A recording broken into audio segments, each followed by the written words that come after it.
Medical ലീവിൽ കഴിയുന്ന police ഉദ്യോഗസ്ഥനെ circle ഇൻസ്പെക്ടറും പാർട്ടിയും ചോദ്യം ചെയ്തെങ്കിലും പ്രയോജനമുണ്ടായില്ല. വൈൽഡ്സൺ പൊതുജനങ്ങളുടെ കാഴ്ചപ്പാടിൽ അമാനുഷനായി കഴിഞ്ഞിരുന്നു.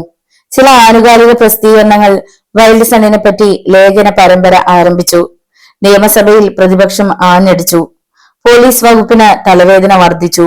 വീണ്ടും വൈൽഡ്സണിന്റെ ചിത്രങ്ങൾ പത്രങ്ങളിൽ പ്രത്യക്ഷപ്പെട്ടു. വൈൽഡ്സണിനെ കണ്ടുപിടിക്കുന്നവർക്ക് 25,000 രൂപ ഇനാം പ്രഖ്യാപിച്ചു. ഉയർന്ന പോലീസ് ഉദ്യോഗസ്ഥന്മാർ ഒരു മേശയ്ക്ക് ചുറ്റുമിരുന്ന് ചർച്ചകൾ നടത്തി. അഴിമതിക്കാരെ മാത്രമാണ് വൈൽഡ്സൺ പിടികൂടുന്നതെന്ന് അവർ വിലയിരുത്തി. അഴിമതി നടത്തിയിട്ടുള്ള രാഷ്ട്രീയ പ്രവർത്തകരും ഉദ്യോഗസ്ഥന്മാരും നാട്ടുപ്രമാണികളും അടുത്ത ഊഴം തന്റേതായിരിക്കുമെന്ന് ഭയപ്പെട്ട് പോലീസ് സ്റ്റേഷനിലേക്ക് ഫോൺ ചെയ്യാൻ തുടങ്ങി. ചിലർ പോലീസ് പ്രൊട്ടക്ഷൻ ആവശ്യപ്പെട്ടു. പോലീസ് ഉദ്യോഗസ്ഥന്മാരുടെ സാന്നിധ്യം ഉണ്ടായിരുന്നിട്ടും ഐസക് സാറിൽ നിന്നും 30,000 രൂപ തട്ടിക്കൊണ്ടുപോയവൻ വെറും സാധാരണക്കാരനായിരിക്കില്ലെന്ന് ഓർക്കുമ്പോ അവർക്ക് ഭയം ഇരട്ടിക്കുകയായിരുന്നു. പലരും ആത്മപരിശോധന തുടങ്ങി. സാധാരണ ജനങ്ങൾക്ക് അർഹമായ പാമോയിലും മണ്ണെണ്ണയും പഞ്ചസാരയും കരിഞ്ചന്തയിൽ വിൽക്കുന്ന റേഷൻ കട ഉടമകളെ പോലും കാർഡ് ഉടമസ്ഥൻ വൈൽഡ്സണിന്റെ പേര് പറഞ്ഞ് ഭയപ്പെടുത്താൻ തുടങ്ങി. നിങ്ങളെ ഒരു ദിവസം വൈൽഡ്സൺ പിടികൂടും. ഇടുത്തി പോലെ അപ്രതീക്ഷിതമായി പ്രത്യക്ഷപ്പെടുന്ന വൈൽഡ്സൺ പൊതുജനങ്ങളുടെ മേൽ ജ്വലിച്ചു നിൽക്കുന്ന വാർത്ത കസ്റ്റംസ് ഓഫീസർ ഡിസൂസയുടെ ഭാര്യ മേരി ഒരു നടുക്കത്തോടെയാണ് പത്രത്തിൽ വായിച്ചു തീർത്തത്. വൈകിട്ട് ഡ്യൂട്ടി കഴിഞ്ഞെത്തിയ ഭർത്താവിന് ചായ കൊടുത്തിട്ട് അവൾ ഭയത്തോടെ ചോദിച്ചു, നിങ്ങൾ ഇന്നത്തെ പത്രം വായിച്ചോ? ഇല്ല. എന്താ പതിവില്ലാതെ? വല്ലപ്പോഴും പത്രം വായിക്കണം. നീ കാര്യം പറയുമെന്നെ. വൈൽഡ്സണിന്റെ ആക്രമണം എപ്പോഴാണ് ഉണ്ടാവുകയെന്ന് പറയാനാവില്ലെന്ന്. പോലീസ് പോലും നിഷ്ക്രിയരായിരിക്കുകയോ? പോലീസ് ഏത് കാര്യത്തിലാണ് നിഷ്ക്രിയരല്ലാത്തത്? ഒരു തരത്തിൽ അവരെയും കുറ്റം പറഞ്ഞിട്ട് കാര്യമില്ല. രാഷ്ട്രീയ ഇടപെടലുകളാണല്ലോ. എല്ലാ പാർട്ടികളും വൈൽഡ്സണിനെ പിടിക്കുമെന്ന് പറഞ്ഞ് ബഹളമുണ്ടാക്കിയാണ്. അതൊക്കെ വെറും പടമാണിടി പെണ്ണെ. വിദേശങ്ങളിൽ നിന്നും കൊണ്ടുവരുന്ന തലനാരിഴ വണ്ണമുള്ള സ്വർണ്ണ നൂലുകൾ വരെ ഞങ്ങൾ കണ്ടുപിടിക്കുന്നു. എന്തുമാകട്ടെ, എനിക്ക് വല്ലാതെ ഭയം തോന്നുന്നു. എന്തിന്? നിങ്ങളെ വൈൽഡ്സൺ ബ്ലാക്ക് ലിസ്റ്റിൽ ഉൾപ്പെടുത്തിയിട്ടുണ്ടോ എന്ന് ആർക്കറിയാം? ഓടി മണ്ടി. ഞാൻ യാത്രക്കാരുടെ സാധനങ്ങൾ പിടിച്ചു പറിക്കുകയാണെന്ന് പറഞ്ഞ് എത്ര പ്രാവശ്യം പത്രത്തിൽ വാർത്തകൾ വന്നു. കള്ളക്കടത്തുകാർക്ക് ഞാൻ കൂട്ടുനിൽക്കാറുണ്ടെന്ന് വരെ എഴുതിയിട്ടില്ലേ? 3 പ്രാവശ്യം വിജിലൻസുകാർ വന്ന് മിന്നൽ പരിശോധന നടത്തിയിട്ട് എന്തെങ്കിലും അവർക്ക് ലഭിച്ചോ? ഇതൊക്കെ നിങ്ങളുടെ ന്യായീകരണങ്ങൾ. എടി, വൈൽഡ്സൺ തട്ടിപ്പുകാരെയും പെൺകുട്ടികളെ ഉപദ്രവിക്കുന്നവരെയും ഒക്കെയാണ് നോട്ടമിട്ടിരിക്കുന്നത്. ഞാൻ പെൺകുട്ടികളെ മോഹിപ്പിച്ച് അവരുടെ ചാരിത്രം കവർന്നെടുക്കുന്നവനാണോ? ഇപ്പോഴല്ലേ? 5 വർഷം മുമ്പ് വരെ നിങ്ങളൊരു ശ്രീകൃഷ്ണനായിരുന്നു. അതൊക്കെ കഴിഞ്ഞു. ഇന്ന് വയസ്സ് 42 കഴിഞ്ഞു. നമ്മുടെ മക്കൾക്ക് വയസ്സ് 18. അതൊക്കെ നല്ല ഓർമ്മയുണ്ടല്ലോ. Why not? ഞാനും നീയും നമ്മുടെ മകളും, നത്തിങ് എൽസ്. ഡിസൂസ കുലുങ്ങി ചിരിച്ചു. ഇനി ആരുടെയും മുതൽ പിടിച്ചു പറിക്കരുത്. അനധികൃതമായി കൊണ്ടുവരുന്ന സാധനങ്ങളുടെ അവകാശി സർക്കാരാണ്. ഞങ്ങൾ പിടിക്കാതിരിക്കാൻ അവയിൽ നിന്നും എന്തെങ്കിലും തരുന്നു, അത്രമാത്രം. ഇനി കൈക്കൂലി വാങ്ങരുത്. ഞാൻ വാങ്ങുകയില്ലടി. എന്നിട്ടാണോ കഴിഞ്ഞ ആഴ്ചയിൽ ദുബായിൽ നിന്നും വന്ന ഒരു യാത്രക്കാരന്റെ വീഡിയോ ക്യാമറ പിടിച്ചു വാങ്ങിയത്? അയാൾ ഡ്യൂട്ടി അടയ്ക്കാൻ തയ്യാറായിരുന്നു എന്നാണല്ലോ പത്രക്കാരോട് പറഞ്ഞത്. ഞാൻ അയാൾക്ക് ഡ്യൂട്ടിയിൽ വളരെ ഇളവ് ചെയ്തു കൊടുത്തിട്ടുണ്ട്. 1,00,000 രൂപ ഡ്യൂട്ടി അടയ്ക്കേണ്ടവർ 2,000 രൂപയാണ് അടച്ചത്. ഇനി പോയിട്ട് വരുമ്പോ അവന് മറ്റൊരു ക്യാമറ കൊണ്ടുവരാമല്ലോ. അയാൾ TR അടിച്ചു വന്നതായിരുന്നില്ലേ? ഹേയ്, പത്രക്കാർ ശുദ്ധ നുണയല്ലാതെ സത്യം എഴുതാറുണ്ടോ? എങ്കിലും അയാളുടെ ക്യാമറ എടുക്കരുതായിരുന്നു. നീയല്ലേ വീഡിയോ ക്യാമറയെ പറ്റി എപ്പോഴും പറയാറുണ്ടായിരുന്നത്? എന്നിട്ട് ഇപ്പോഴെന്തിനും ഇങ്ങനെയൊക്കെ പറയുന്നു? ആ വൈൽഡ്സൺ മണ്ണാകട്ട. ഡിസൂസ എഴുന്നേറ്റ് കുളിമുറിയിലേക്ക് പോയി. കുളി കഴിഞ്ഞ് തിരിച്ചെത്തിയ അയാൾ ബാഗ് തുറന്ന് അമേരിക്കൻ നിർമ്മിതമായ 2 ഷാമ്പയിന്റെ മദ്യക്കുപ്പികൾ എടുത്ത് ഡ്രോയിങ് റൂമിലെ ചില്ലലമാര തുറന്ന് അതിനുള്ളിൽ വെച്ചു. ചില്ലലമാര വിദേശ മദ്യക്കുപ്പികളുടെ കലവറയായിരുന്നു. ഡിസൂസ ഒരിക്കലും ഇന്ത്യൻ നിർമ്മിതമായ മദ്യം കഴിക്കുകയില്ലായിരുന്നു. അയാളുടെ ഏറ്റവും അടുത്ത സുഹൃത്തുക്കൾക്കും ഇന്ത്യൻ മദ്യത്തോട് അലർജിയായിരുന്നു. വലിയ ആ ബംഗ്ലാവിലെ അലങ്കാര വസ്തുക്കൾ വിദേശ നിർമ്മിതങ്ങളായിരുന്നു. കൂടാതെ വിദേശ യാത്രക്കാരെ ചൂഷണം ചെയ്തുണ്ടാക്കിയ പണം കൊണ്ട് ഇന്ത്യയിലെ പല നഗരങ്ങളിലും ജനിച്ചിട്ടില്ലാത്തവരുടെ പേരിൽ അയാൾ മണിമന്ദിരങ്ങൾ വാങ്ങിയിട്ടുണ്ടായിരുന്നു. കസ്റ്റംസ് ഉദ്യോഗസ്ഥനാണ് യഥാർത്ഥ രാജാവെന്ന് അയാൾ തെറ്റിദ്ധരിച്ചിരുന്നു. ഷാമ്പയിന്റെ കുപ്പികൾ ചില്ലറമാരയിൽ വെച്ചുകൊണ്ട് നിന്നപ്പോഴാണ് അല്പം മദ്യപിക്കണമെന്ന് ഡിസൂസയ്ക്ക് തോന്നിയത്. ഉടനെ അയാൾ ഭാര്യയെ വിളിച്ചു. ഡാർലിംഗ്. യെസ്. മേരി ഓടിയെത്തി. 2 ഗ്ലാസ് എടുത്തോണ്ട് വാ. എനിക്ക് വേണ്ട, അല്പം മുമ്പ് ഞാനൊരു ബുക്ക് കഴിച്ചതാ. സാരമില്ല, നമുക്ക് ഒരു കമ്പാരി അടിക്കാം. അയാൾ കമ്പാരിയുടെ ഒരു കുപ്പി പുറത്തെടുത്തു. മേരി ഗ്ലാസുകളും ഐസ് ക്യൂബുകളും നിറച്ച ഫ്ലാസ്കും ട്രെയിൽ കൊണ്ടുവന്ന് വെച്ചു. തിന്നാനൊന്നും വേണ്ടേ? വല്ലതും ഉണ്ടോ? ലിവർ ഫ്രൈയും ഓനിയൻ സാലഡും ഉണ്ട്. ഗുഡ്. മേരി ലിവർ ഫ്രൈയും ഓനിയൻ സാലഡും എടുത്തുകൊണ്ടുവന്നു. ഡിസൂസ 2 ഗ്ലാസുകളിലേക്ക് മദ്യം പകർന്നു. ചിയേഴ്സ് പറഞ്ഞ് ഗ്ലാസുകൾ എടുത്ത് രണ്ടുപേരും രുചിച്ചു നോക്കി. ലിവർ ഫ്രൈ എടുത്ത് ചവയ്ക്കുന്നതിനിടയ്ക്ക് അയാൾ ചോദിച്ചു, ആരാണ് ഇതുണ്ടാക്കിയത്? എന്താ? നല്ല ടേസ്റ്റ്. ജോലിക്കാരി ശാന്തമ്മ. അവർക്കാണല്ലോ വറുക്കാനും പൊരിക്കാനും അറിയാവുന്നത്. അവള് വീട്ടിൽ പോയിട്ട് തിരികെ വന്നോ? എന്റെ പൊന്നെ, ഇത് ഞാൻ ഉണ്ടാക്കിയതാ. ഐസി. ഡിസൂസ അവളുടെ തോളിൽ കൈയിട്ട് തന്നിലേക്ക് വലിച്ചടുപ്പിച്ചതിന് ശേഷം കവിളിൽ മൃദുവായി ചുംബിച്ചുകൊണ്ട് പറഞ്ഞു, നീ മിടുക്കി തന്നെ. ഗ്ലാസുകൾ വീണ്ടും നിറയുകയും കാലിയാവുകയും ചെയ്തു. ദേ, ഒരു കാര്യം പറയട്ടെ? അയാളോട് ചേർന്നിരുന്നുകൊണ്ട് മേരി ചോദിച്ചു. ചോദിക്കൂ. ഇനി ഞാൻ മദ്യപിക്കുകയില്ല. മകൾ പല പ്രാവശ്യം എന്നെ വഴക്ക് പറഞ്ഞിട്ടുണ്ട്. അവൾ ഹോസ്റ്റലിലല്ലേ? എന്നാലും നോ പ്രോബ്ലം.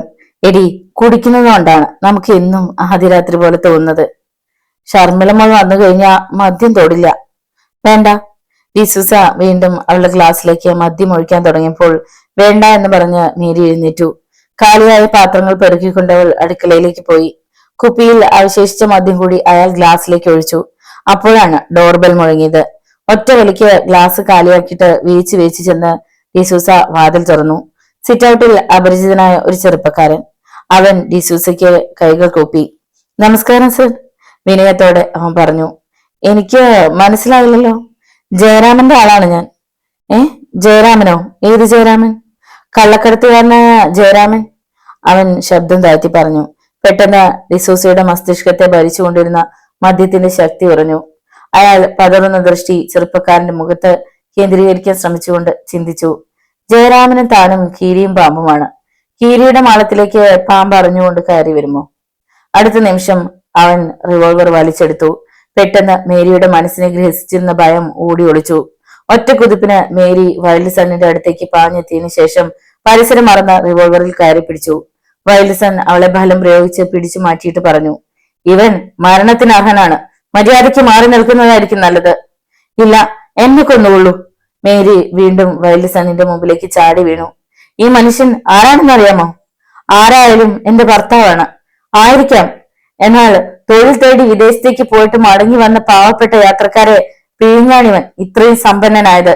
ഏതാനും ദിവസങ്ങൾക്ക് മുമ്പ് തന്റെ ജീവിതകാലത്ത് മുഴുവൻ സമ്പാദ്യവും കൊടുത്ത് ഒരു വീഡിയോ ക്യാമറയും വാങ്ങി നാട്ടിൽ ശിഷ്ടകാലം ജീവിക്കാമെന്ന് കരുതി വന്ന യുവാവിന്റെ വീഡിയോ ക്യാമറയും ഈ കശ്മനെ തട്ടിയെടുത്തില്ലേ?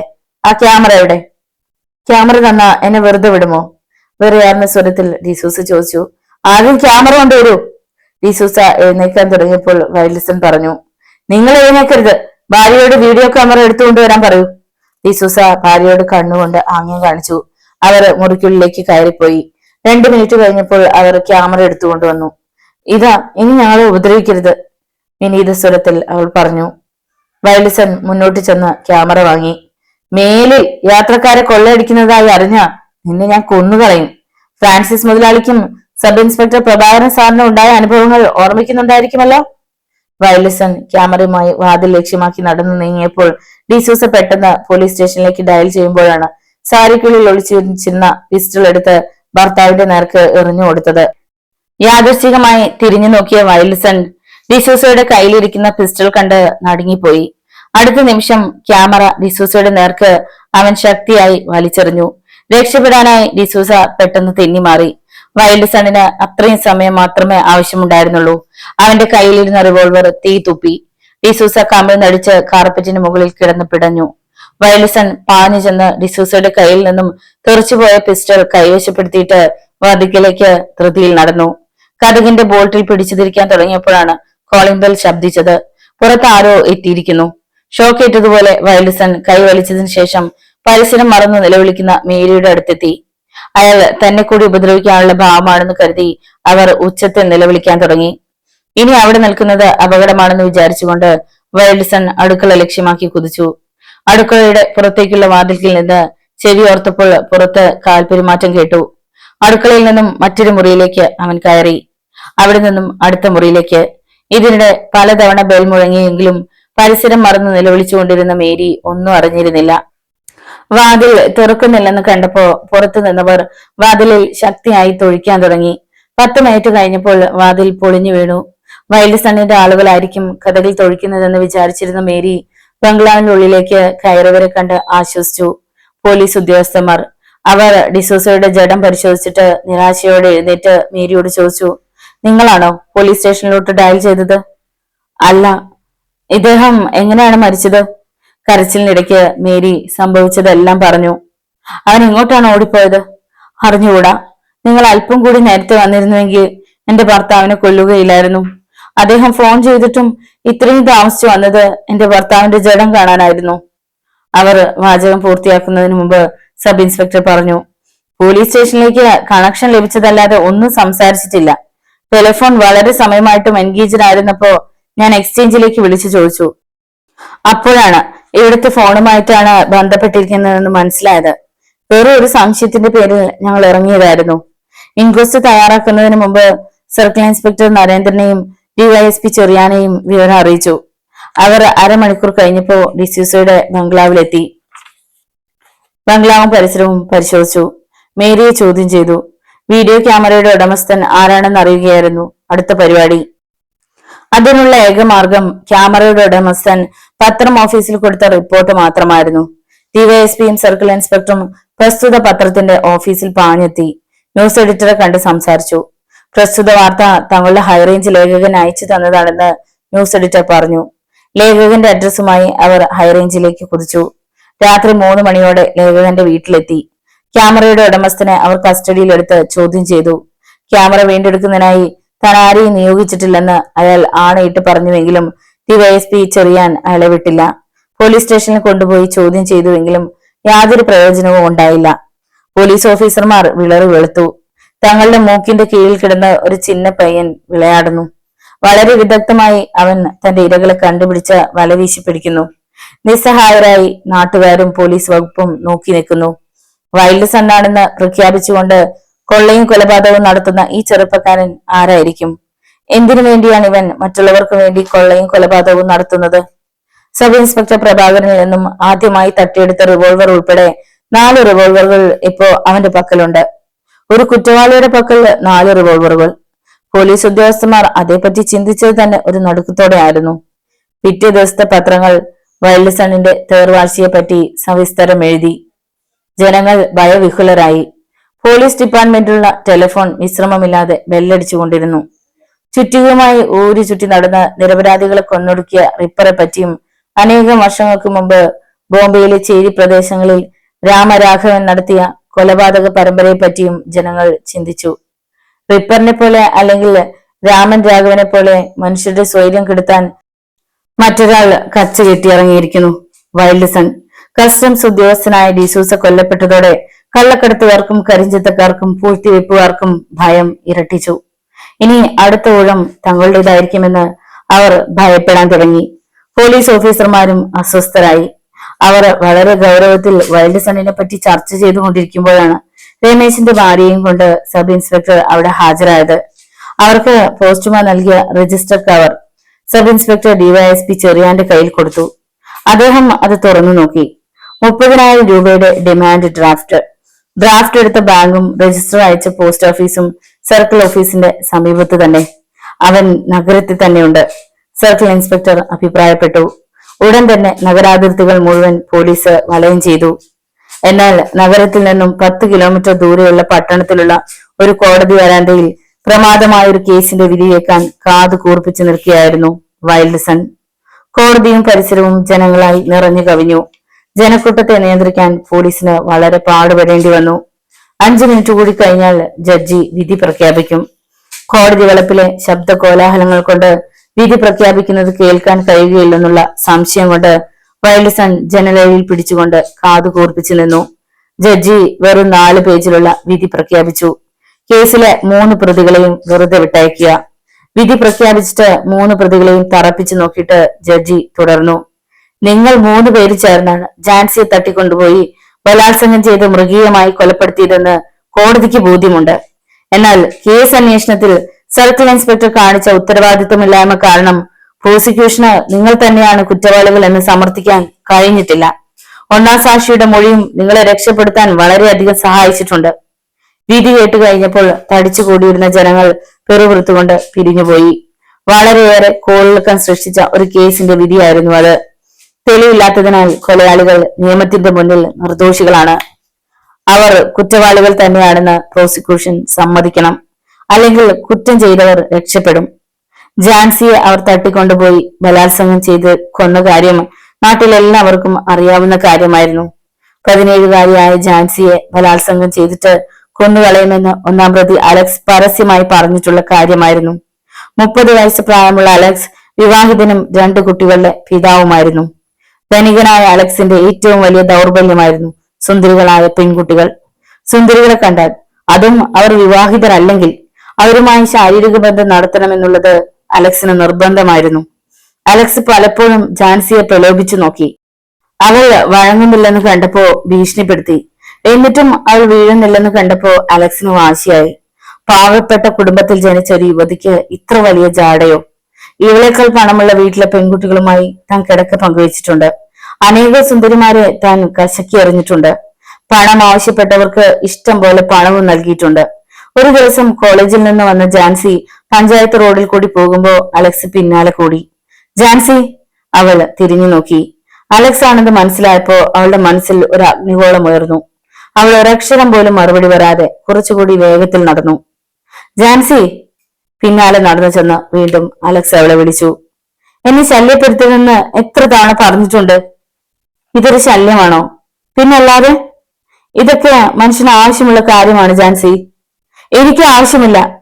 എനിക്ക് ആവശ്യമുണ്ട്. അതിന് ഞാൻ എന്ത് വേണം? നീ ഒരു പ്രാവശ്യം എന്റെ അഭിലാഷം സാധിച്ചു തരണം. തനിക്ക് പെങ്ങളില്ലേ? ഉണ്ട്. അവളുടെ അടുത്തേക്ക് ചെല്ല്.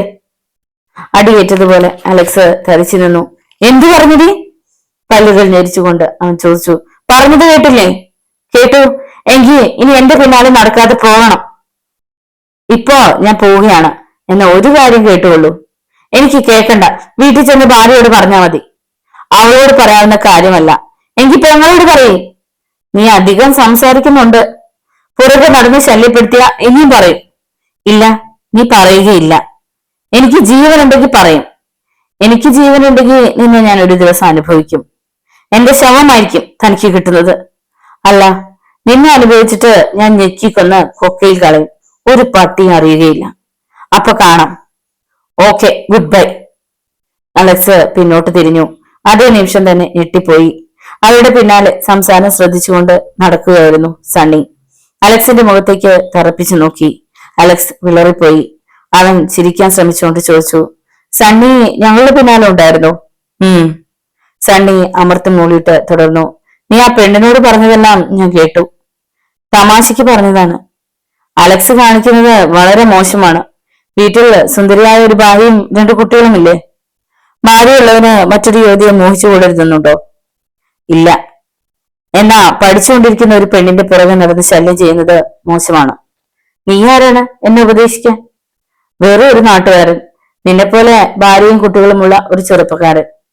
നീ നിന്റെ വഴിക്ക് പോടാ സണ്ണി. ആ പെണ്ണിന് എന്തെങ്കിലും സംഭവിച്ചാ നീ ആയിരിക്കും അതിന് ഉത്തരവാദി. എന്റെ ഒരുത്തൻ ഒരു ചുക്കും ചെയ്യാൻ പോകുന്നില്ല. അതൊക്കെ നിന്റെ തോന്നലുകളാണ്. പണം എല്ലായിടത്തും പ്രയോജനപ്പെട്ടെന്ന് വരികയില്ല. നീ കൂടി അവളുടെ വീട്ടുകാരോട് ചേർന്ന് കേസ് കൊടുക്കുമായിരിക്കും. എനിക്ക് കേസ് കൊടുക്കേണ്ട ആവശ്യമില്ല. എങ്കിൽ നിന്റെ വഴിക്ക് പോടാ. സണ്ണി നേരെ പോയത് ജാൻസിയുടെ വീട്ടിലേക്കായിരുന്നു. അച്ഛനില്ലാത്ത അവളെ കൃഷിഭൂമിയിൽ നിന്നും കിട്ടുന്ന തുച്ഛമായ വരുമാനം കൊണ്ടാണ് അമ്മ കോളേജിൽ അയച്ച് പഠിപ്പിച്ചിരുന്നത്. അവളുടെ അമ്മയോട് സണ്ണി വിവരങ്ങളൊക്കെ പറഞ്ഞു. ഞാൻ എന്ത് ചെയ്യാനാണ് മോനെ? ഈ വീട്ടിൽ ആണുങ്ങളില്ല. ഞാനും ഇവളുടെ ഇളയ 2 പെൺകൊച്ചുങ്ങളും മാത്രമല്ലേ ഉള്ളൂ. ചേച്ചി കേസ് കൊടുക്കണം. കർത്താവേ, കോളേജിൽ പഠിക്കുന്ന ഇവളുടെ പേര് മോശമാവുകയില്ലേ? നാട്ടുകാരെന്ത് പറയും? അലക്സ് മഹാവേറിയനാണ്. അവനെ നിലയ്ക്ക് നിർത്തിയില്ലെങ്കിൽ ആപത്തായിരിക്കും. നിങ്ങൾക്കൊന്ന് പറഞ്ഞു മനസ്സിലാക്ക്. ആര് പറഞ്ഞാലും അലക്സ് കേൾക്കുകയില്ല. പഞ്ചായത്തിലെങ്കിലും ഒരു അപേക്ഷ കൊടുക്കണം. അവർ പറഞ്ഞ അലക്സ് അനുസരിക്കുമോ? ഇല്ലായിരിക്കും. എന്നാലും ചെയ്യേണ്ടത് ചെയ്തിരിക്കണം. തൽക്കാലം ക്ഷമിക്കാം. ഇനി ശല്യം ചെയ്യുകയാണെങ്കിൽ നീ പറഞ്ഞതുപോലെ ചെയ്യാം. ജാൻസിയെയും സണ്ണി ഉപദേശിച്ചു. വളരെ സൂക്ഷിക്കണം. ഞാൻ എന്ത് ചെയ്യാനാണ് സണ്ണിച്ച? പുറകെ നടന്ന് ശല്യം ചെയ്യുകയാണ്. നിനക്ക് ആശുപത്രി പഠിക്കൽ ഇറങ്ങിയിട്ട് അതേഴി വരാമല്ലേ? ഇനി ഹെലികോപ്റ്ററിൽ കൂടി സഞ്ചരിക്കുകയുള്ളൂ മാർഗം. ഞാൻ കോളേജിലേക്ക് പോകുന്ന വഴി കൂടിയല്ലേ വരുന്നത്. ആത്മഹത്യ ചെയ്യാൻ വരെ തോന്നാറുണ്ട്. ദിവസവും ശല്യം ചെയ്യാറുണ്ടോ? ഇല്ല, എന്നാ കണ്ടു കഴിഞ്ഞ പഠിക്കൽ വരെ വർത്തമാനം പറഞ്ഞുകൊണ്ട് വരും. നാശം, ഇവനെ തല്ലിക്കൊല്ലാനും ഈ നാട്ടിൽ ആരുമില്ലല്ലോ. എത്ര പെമ്പിള്ളേരാണ് അവൻ നശിപ്പിച്ചിരിക്കുന്നത്. ഞാനൊരാണായിരുന്നെങ്കിൽ ഒറ്റ കുത്തിന് അവനെ കൊല്ലുമായിരുന്നു. ആണുങ്ങളോട് അവൻ ശല്യം ചെയ്യുന്നില്ലല്ലോ. ആങ്ങളമാരുള്ള പെൺപിള്ളേരെ ശല്യം ചെയ്തിട്ട് ആരെങ്കിലും വല്ലതും ചെയ്തോ? ഇല്ല, അവൻ അതെല്ലാം വളമായി പോയി. ദീർഘമായി നിശ്വസിച്ചുകൊണ്ട് സണ്ണി പോയി. അന്ന് വൈകിട്ട് തന്നെ അലക്സ് തന്റെ കൂട്ടുകാരനായ ഗണേശിനെയും ഷാജിയെയും കണ്ട് തിരക്കിട്ട ആലോചന നടത്തി. നാളെ തന്നെ അവളെ പിടിക്കണമെന്ന് അവൻ തീരുമാനിച്ചു. ഇരയെ വലയിൽ വീഴ്ത്തേണ്ട പദ്ധതികൾ ആസൂത്രണം ചെയ്തു. പിറ്റേ ദിവസം രാവിലെ കോളേജിലേക്ക് പോയ ജാൻസിയെ റബ്ബർ തോട്ടത്തിൽ ഒളിച്ചിരിക്കുകയായിരുന്ന അലക്സും ഷാജിയും ഗണേശും ചേർന്ന് കടന്നു പിടിച്ചു. ഉറക്കെ നിലവിളിക്കാൻ തുടങ്ങി അവളുടെ വായിൽ കയ്യിൽ കരുതിയിരുന്ന ഗോതമ്പ് മാവ് കുത്തി കയറ്റിയിട്ട് മിന്നൽ വേഗത്തിൽ പൊക്കിയെടുത്ത് വനം പോലെ വളർന്ന് പന്തലിച്ചു കിടക്കുന്നതും ഇരുട്ട് പിടിച്ചതുമായ റബ്ബർ തോട്ടത്തിലേക്ക് നടന്നു. ഗോതമ്പ് നിറച്ചു വെച്ചിരുന്ന വലിയ ചാക്കിനുള്ളിൽ ജാൻസിയെ പിടിച്ചു കയറ്റിയിട്ട് ചാക്കിന്റെ വായി ബലമുള്ള കയർ കൊണ്ട് കെട്ടി. ഗണേശ് ഓടിച്ചെന്ന് ഓട്ടോറിക്ഷ വിളിച്ചുകൊണ്ടുവന്നു. ഓട്ടോറിക്ഷയ്ക്കുള്ളിൽ ചാക്കുകെട്ടി വെച്ചിട്ട് 3 പേരും സീറ്റിൽ കയറിയിരുന്നു. പുറത്തുനിന്ന് നോക്കുന്നവർ കാണാതിരിക്കാനായി ചാക്കിന്റെ മുകൾ കൂടി അവർ കാലുകൾ വാതിൽക്കിലേക്ക് തൂക്കിയിട്ടു. ജീവൻ മരണ പോരാട്ടത്തിൽ ഏർപ്പെട്ടിരിക്കുന്ന ജാൻസി ഇടയ്ക്ക് പിഴയ്ക്കുന്ന ശബ്ദം കേട്ടുകൊണ്ട് ഡ്രൈവർ ചോദിച്ചു, എന്താ ആശാനെ ചാക്കിനകത്ത്? ആട്. ചാക്കിൽ കയറ്റി എങ്ങോട്ട് കൊണ്ടുപോവുക? ഷാജിറാണ്. ഇവന്റെ പെമ്പറന്നൂര് കാണാതിരിക്കാൻ ചെയ്ത വിദ്യയാണിത്. താൻ ആരോടും പറഞ്ഞു കളയരുത്. ഇതിനെ എവിടെ കൊണ്ടുപോവുക? കശാപ്പ് ചെയ്യാൻ. ഇന്നൊരു പാർട്ടിയുണ്ട്. ആളൊഴിഞ്ഞ സ്ഥലത്ത് ചെന്നപ്പോ ഓട്ടോറിക്ഷ നിർത്താൻ അലക്സ് ആവശ്യപ്പെട്ടു. റിക്ഷ നിർത്തിയ ഉടനെ ഷാജിയും അലക്സും ചാടി ഇറങ്ങി. ചാക്കുകെട്ട് വലിച്ചെടുത്ത് റോഡിന്റെ ഇടതുവശത്തുള്ള ചരിഞ്ഞ സ്ഥലത്തേക്ക് ഉരുട്ടിവിട്ടു. ഗണേശ് ഡ്രൈവർക്ക് കൂലി കൊടുത്തു. അപ്പോഴേക്കും അലക്സും ഷാജിയും മലഞ്ചെരിയിലൂടെ ചാക്കുകെട്ടിന് പിന്നാലെ നടന്നു കഴിഞ്ഞിരുന്നു. ഇവിടെ എവിടെയാടാ പാർട്ടി? ഡ്രൈവർ ലോഹിത്തിൽ ചോദിച്ചു. താഴെ ഒരു വീടുണ്ട്. എസ്ഐയുടെ അളിയനാണ് അവിടെ താമസിക്കുന്നത്. അലക്സിന്റെ കമ്പനി ആയിരിക്കും. അതെ, നിങ്ങളൊക്കെ സുഖിക്കാനായി ജനിച്ചവരാണ്. ശരി, പോട്ടെ. ഡ്രൈവർ ഓട്ടോറിക്ഷ സ്റ്റാർട്ട് ചെയ്ത് ഓടിച്ചുപോയി. ചാക്കുകെട്ട് അവർ 3 പേരും കൂടി താങ്ങിയെടുത്ത് ആൾതാമസമില്ലാത്ത വീട്ടിനുള്ളിൽ കയറ്റി. ഷാജി ചാക്കിന്റെ കെട്ടഴിച്ചു. നിശ്ചലായി കിടക്കുന്ന ജാൻസിയെ കണ്ടപ്പോ ഷാജിയുടെ കത്തിച്ചൊലിച്ചു നിന്ന വികാരം മഞ്ഞുകെട്ട പോലെ ഉരുകിപ്പോയി. അലക്സേ, ഇവൾ വടിയായെന്നാണ് തോന്നുന്നത്. അലക്സും ഞെട്ടിപ്പോയി. 3 പേരും കൂടി ചേർന്ന് ജാൻസിയെ ചാക്കിൽ നിന്ന് പുറത്തെടുത്തു. അവളുടെ ഹൃദയസ്പന്ദനവും ശ്വാസോച്ഛ്വാസവും അവർ പരിശോധിച്ചു നോക്കി. കുഴപ്പമില്ല, ബോധക്കേടായിരിക്കും. ചിലപ്പോ അഭിനയിക്കുമായിരിക്കടാ. അലക്സ് അവളുടെ വായിൽ നിന്നും ഗോതമ്പ് മാവ് എടുത്തു കളഞ്ഞിട്ട് വെള്ളം കൊണ്ടുവരാൻ ഗണേശിനോട് പറഞ്ഞു. ഗണേശ് ഉപയോഗശൂന്യമായി കിടക്കുന്ന കിണറ്റിൽ നിന്നും വെള്ളം കോരിക്കൊണ്ടുവന്നു. അപ്പോഴേക്കും അവളുടെ വസ്ത്രങ്ങളെല്ലാം അലക്സും ഷാജിയും ചേർന്ന് അഴിച്ചു മാറ്റിയിരുന്നു.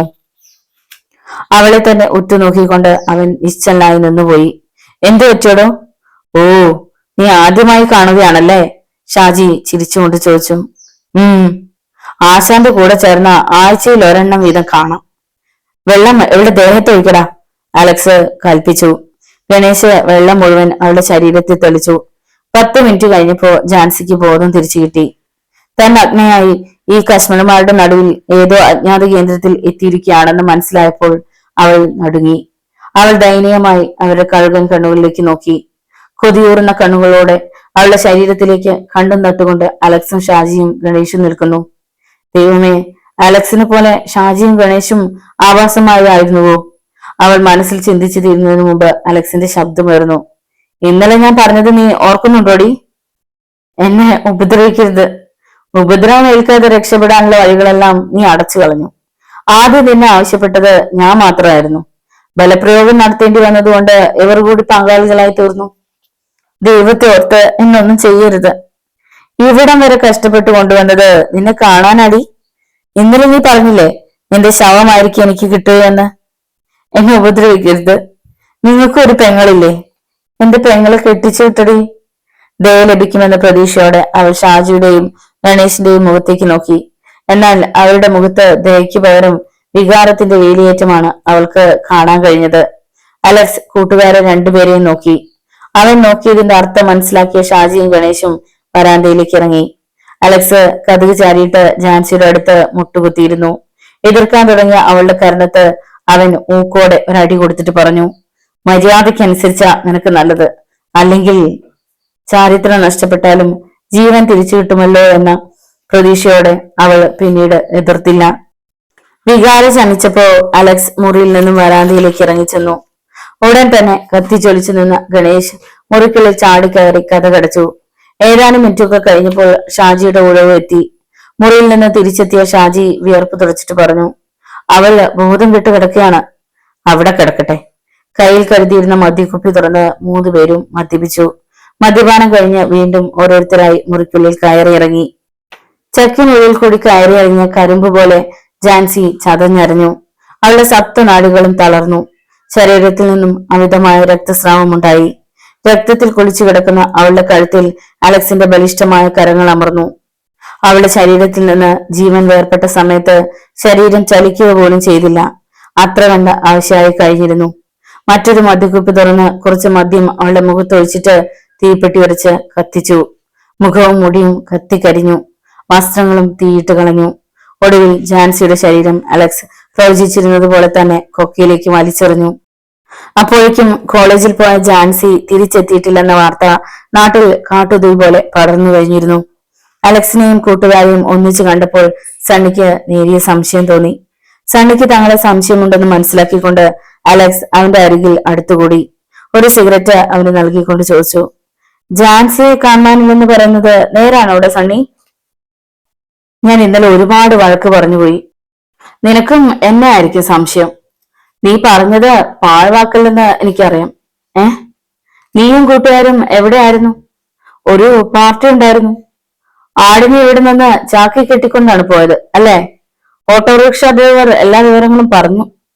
ഇടിവെട്ടേറ്റതുപോലെ അലക്സ് സ്തംഭിച്ചു പോയി. ഏതാനും നിമിഷ നേരത്തേക്ക് അവന് ശ്വാസോച്ഛ്വാസം ചെയ്യാൻ പോലും കഴിഞ്ഞില്ല.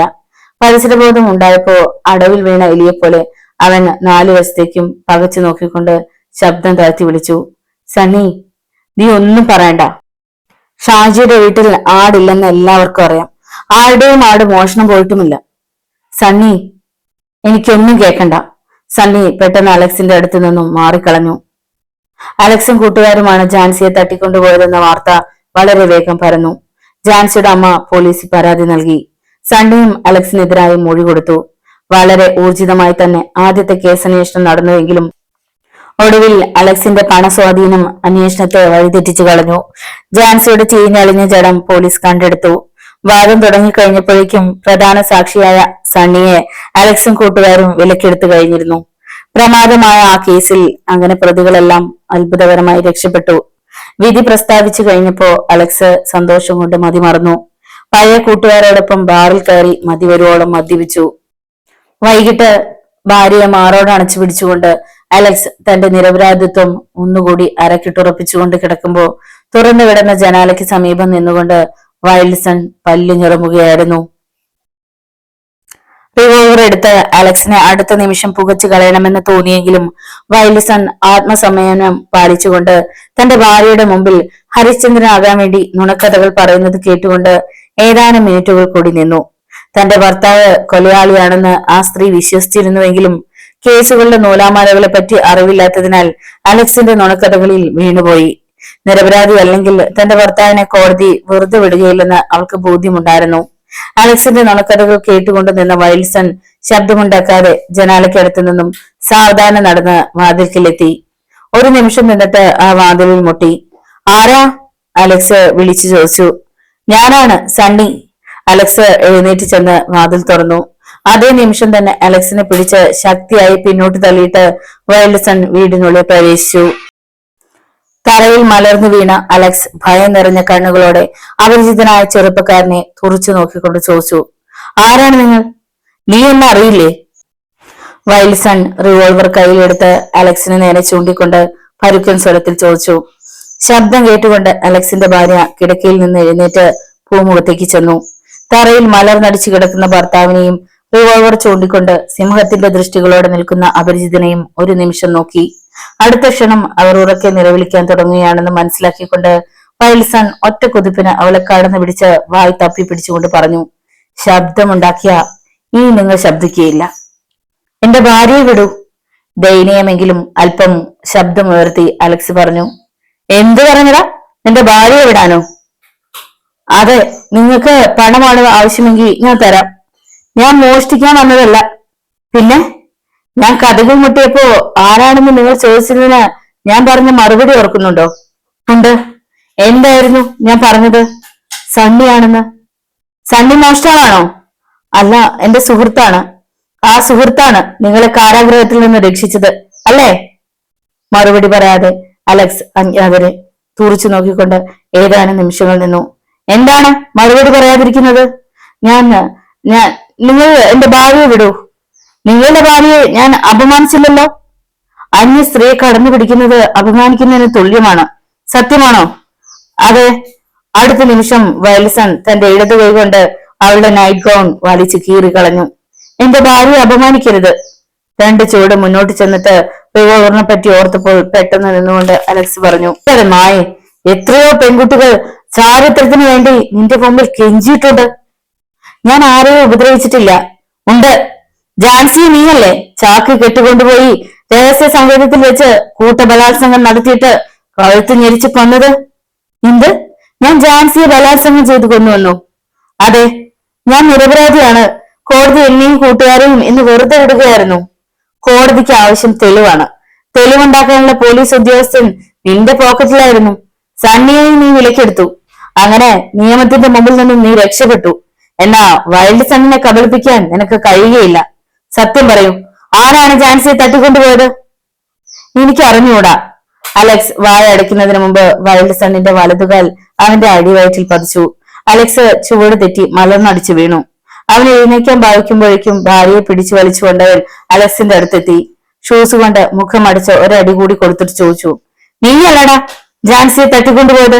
സത്യം പറഞ്ഞില്ലെങ്കിൽ നിന്റെ ഭാര്യയെ ഇപ്പൊ ഇവിടെ നിന്ന് ഞാൻ കൊണ്ടുപോകും. എന്നെ ഉപദ്രവിക്കരുത്. ഞാൻ ഹാർട്ട് പേഷ്യന്റ് ആണ്. അലക്സ് കിടന്നുകൊണ്ട് തന്നെ രണ്ട് കൈകളും കൂപ്പി. ചീ, നിർത്തടാ നിന്റെ അഭിനയം. കൂപ്പിയ കൈകൾ ഷൂസ് കൊണ്ട് അടിച്ചു മാറ്റിയിട്ട് വൈൽസൺ ചോദിച്ചു, സത്യം പറയുന്നോ അതോ നിന്റെ ഭാര്യയെ ഇവിടെ വെച്ച് അപമാനിക്കണോ? അന്യപുരുഷന്റെ ഉരുക്കു കൈക്കുള്ളിൽ വളരെ സമയമായി നിന്ന് ഞെരിപിരി കൊള്ളുന്ന അവർ ഭർത്താവിനെ വെറുപ്പോടെ നോക്കിയിട്ട് പറഞ്ഞു, ഈ മനുഷ്യരിൽ നിന്ന് എന്നെ രക്ഷിക്കൂ, അല്ലെങ്കിൽ ഞാൻ ആത്മഹത്യ ചെയ്യും. ഭവതി ആത്മഹത്യ ചെയ്യേണ്ടി വരികയില്ല. ജാൻസി ആത്മഹത്യ ചെയ്യുകയായിരുന്നില്ല. ആവശ്യം കഴിഞ്ഞ് അവളെ നിഷ്കരണം കൊല്ലുകയായിരുന്നു. നിങ്ങൾ ആരാണ് ഒരു സ്ത്രീയോട് ഇങ്ങനെ ചെയ്യുന്നത്? ശത്രുക്കൾ പോലും പൊറുക്കുകയില്ല. ഭവതിയുടെ ഭർത്താവിനാണ് ഇത് തോന്നേണ്ടത്. നിങ്ങൾ ആരാണ്? അവൾ വിക്കി വിക്കി ചോദിച്ചു. എന്നറിയില്ലേ? ഇല്ല, ഞാനാണ് വൈൽഡ് സൺ. അവർ നടുങ്ങിത്തെറിച്ചു. നിയമവും നിയമപാലകരും മടിച്ചു നിൽക്കുന്ന സ്ഥലത്ത് ഞാനുണ്ടായിരിക്കും. തറയിൽ മലർന്നു കിടന്നിരുന്ന അലക്സും ഇടിവെട്ടേറ്റതുപോലെ ചലനമറ്റ് ഏതാനും നിമിഷങ്ങൾ കടന്നുപോയി. ക്രമേണ അലക്സും അവന്റെ ഭാര്യയും ആലില പോലെ വിറയ്ക്കാൻ തുടങ്ങി. അവളെ തള്ളി മാറ്റിയിട്ട് വൈൽസൺ കറുത്ത കണ്ണടയും കറുത്ത തൊപ്പിയും എടുത്തു ധരിച്ചു. കറുത്ത കണ്ണടയും തൊപ്പിയും ധരിച്ചു കഴിഞ്ഞ് എന്താണ് സംഭവിക്കുന്നതെന്ന് കസ്റ്റംസ് ഉദ്യോഗസ്ഥനായ ഡിസൂസയുടെ ഭാര്യ മേരി പറഞ്ഞ വാക്കുകൾ പത്രത്തിൽ വന്നത് അലക്സും വായിച്ചിട്ടുണ്ടായിരുന്നു. താൻ മരണത്തിന്റെ വക്കിലേക്ക് വഴുതി വീണുകൊണ്ടിരിക്കുകയാണെന്ന് മനസ്സിലായപ്പോൾ അലക്സിന്റെ എല്ലാ നാടുകളും തളർന്നുപോയി. അലക്സിന്റെ നേർക്ക് റിവോൾവർ ചൂണ്ടിക്കൊണ്ട് വൈൽസൺ വിധവയാകാൻ പോകുന്ന യൗവനം തിളച്ചു മറിഞ്ഞു നിൽക്കുന്ന അവന്റെ ഭാര്യയുടെ മുഖത്തേക്ക് നോക്കി. കണ്ണുനീർ ഇടമുറിയാതെ ഒഴുകിക്കൊണ്ടിരുന്ന അവളുടെ കണ്ണുകളിലേക്ക് നോക്കിക്കൊണ്ട് വൈൽസൺ പറഞ്ഞു, ഇവൻ മനുഷ്യനല്ല. ഇവന്റെ ഭാര്യയായി ജീവിക്കുന്നതിൽ നല്ലത് വിധവയായി കഴിയുന്നതാണ്. ഭൗതിയുടെ അടുത്ത് ഇവൻ കുംഭസാരം നടത്തുന്നത് വളരെ സമയമായി ഞാൻ ജനാലയ്ക്കടുത്ത് നിന്ന് കേൾക്കുകയായിരുന്നു. എന്നെ വിധവയാക്കരുത്. അവൾ വൈൽഡ് സണ്ണിന്റെ കാൽക്കൽ വീണു. I am sorry. നിങ്ങളുടെ ഭർത്താവ് ഇപ്പോഴും കുറ്റം സമ്മതിച്ചിട്ടില്ല. ഞാൻ തെറ്റ് ചെയ്തു. ദയവായി എന്നെ ജീവിക്കാൻ അനുവദിക്കൂ. ഇനി മരണം വരെ ഒരു പെണ്ണിനെയോ ഉപദ്രവിക്കുകയില്ല. അലക്സ് വിറയാർന്ന ശബ്ദത്തിൽ പറഞ്ഞു. നിങ്ങൾ ഇനിയും ആരെയും ശല്യം ചെയ്യുകയില്ലെന്ന് എനിക്കും അറിയാം. നിങ്ങളെയും ഇനി ആരും ശല്യപ്പെടുത്തുകയില്ല. കോടതിയും കേസുമായി എത്ര നാൾ ഇങ്ങനെ നൈമിഷികമായ സുഖത്തിനു വേണ്ടി ജീവിതം മുഴുവൻ കളയും. അതുകൊണ്ട് വൈൽസൺ വാചകം പൂർത്തിയാക്കാതെ അലക്സിന്റെ നെഞ്ചിൽ നിറയൊഴിച്ചു. എന്നിട്ട് ഒന്നും സംഭവിക്കാത്ത മട്ടിൽ വാതിൽ തുറന്ന് പുറത്തേക്കിറങ്ങി.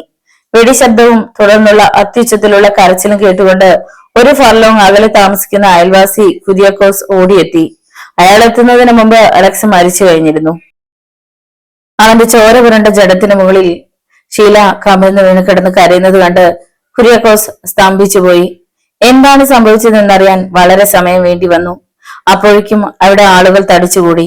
വൈൽഡ് സണ്ണിന്റെ അടുത്ത ഇരകൾ ആരൊക്കെ ആയിരിക്കുമെന്ന് കൂട്ടം കൂടി നിന്ന ചെറുപ്പക്കാർ ചർച്ച ചെയ്ത് തീരുമാനിച്ചു.